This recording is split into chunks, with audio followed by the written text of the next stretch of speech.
Hey there guys, gals, and non-binary pals, GM Potter here.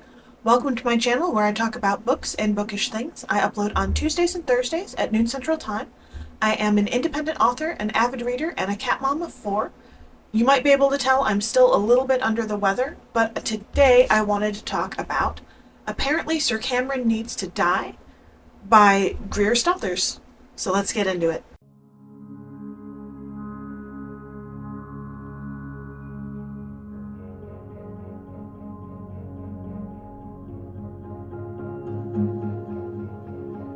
So this book was recommended to me by a good friend, and usually their suggestions are spot on for what I want to read. So I was very excited to have a new book rec from my friend, and let's get into the description. In this hilarious, off-the-wall queer fantasy romance, a reclusive sorcerer is forced to protect the cowardly knight after a prophecy ties their fates together. Funny, touching, and inventive, this book is perfect for fans of A Marvelous Light and Dreadful. All his life, Sir Cameron has tried to stay as far away from danger as possible. But when the church hands down a prophecy to his fellow knights predicting that the only way to defeat their nemesis, a mad sorcerer Marullo, is to kill Sir Cameron, he finds himself in a situation too sticky for even his considerable wiles. Short of ideas, Cameron throws himself on the mercy of the one person who now actually wants him to survive, the mad sorcerer. Marullo isn't thrilled to be babysitting a spoiled, attention-seeking knight, but fate has tied them together, and transmogrifying Cameron into a vulture is at least a great source of entertainment. Cameron, meanwhile, is on a voyage of self-discovery. It turns out he's really into surly sorcerers who lock him up and tell him what to do. Who knew? As a legion of knights surround their stronghold, led by an angry, concussed elf, which definitely isn't in any way Cameron's fault, the sorcerer's poisonous ambitions draw ever closer to fruition. Cameron is quite invested in not dying, but he finds he's also invested in Marullo, and sometimes supporting the sorcerer you care about means taking an interest in their hobbies, even if their hobby is trying to kill God, even if it might get you killed too. This book was so off the walls insane. The description talks about transmogrifying Sir Cameron into a vulture, but he also turns him into a woman and turns him back because the prophecy is very specific. It's the fair-haired knight who has to be killed, and that is Sir Cameron. So if he's not in his male body, it's an interesting take on gender ideas and expression. Marullo likes Sir Cameron. He doesn't want to, but he likes him regardless of what body he's in. He even likes him as a vulture. And it's really interesting. This book, it is the first in a series. This book is what I wanted Assistant to the Villain to be, without realizing that I wanted Assistant to the Villain to be something else. I loved the first Assistant to the Villain book, but I did get series fatigue with it, that I got very tired of the will they, won't they every book, and them just not. So I ended up giving those books away. But Sir Cameron, in the beginning of the book, is such a people pleaser that he doesn't have a personality of his own. He exists solely to please those around him. And he uses his wiles, he seduces people that he's maybe not interested in or attracted to try and get out of danger's way. And all the knights, none of the other knights can stand him. None of them like him. None of them want to be around him. In part because he has no personality.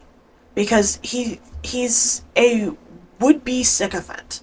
And around Marullo, he keeps trying to seduce Marullo, and Marullo's like, no, you're not. That's not going to work. Even though Marullo is definitely interested, he's like, no, I just want to kill God and move on. This book takes place. It's set up that it takes place in the past. Like, you start out the book thinking that it takes place in, like, a medieval setting with magic and constructs and all these things. As you read the book, you realize that it actually takes place in the not-too-distant future. That there were computers and there was AI and something happened that transported people into a medieval civilization with magic from the world we know today. It's preposterous, and we're not entirely sure if Marullo is on something or onto something with his idea, and Marullo is painted as evil for wanting to overthrow the system and return the world to its default state, because the people who are currently in power benefit from the current state of the world. That he allows himself to be painted as evil and to be painted as the bad guy, when really he's wanting to make everything better for everyone. He's not so much a villain as an anti-villain, and it's a really interesting take on the evil sorcerer. It was such an interesting book. It had layers, and it had, in places where it reminded me of Iron Widow, like, but not like if Iron Widow were farcical, it would be similar to this book. Or if Assistant to the Villain leaned into the love story, it would be similar to this book. But I don't think I've read anything like this before, with its commentary on gender identity and expression, and its commentary on power structures, and there's classism and there's racism explored in all of these interesting ways. The concussed elf, her character is something of a protector of Sir Cameron. And he thinks they're friends. She sees him as a pet. And she's the one who gets the prophecy and is like, hey, I'm the one who gets to kill you. And she's a little too excited about this. And he fights back, which she was not anticipating. We get to peek in through different perspectives. It's mostly told from Sir Cameron, and it's very interesting because the book has chapter headings, and they're quite long. So chapter 1, in which 40 years have passed and we meet a handsome knight, the hero of our story, who is over 6 feet tall, has straight teeth and nice hair and wonderful musculature, and who is only a little bit frightened. Not even frightened, really. Just reasonably worried. Or rather, alert. Let's go with alert. And the chapter headings are told from the perspective of the person who we're dealing with that chapter.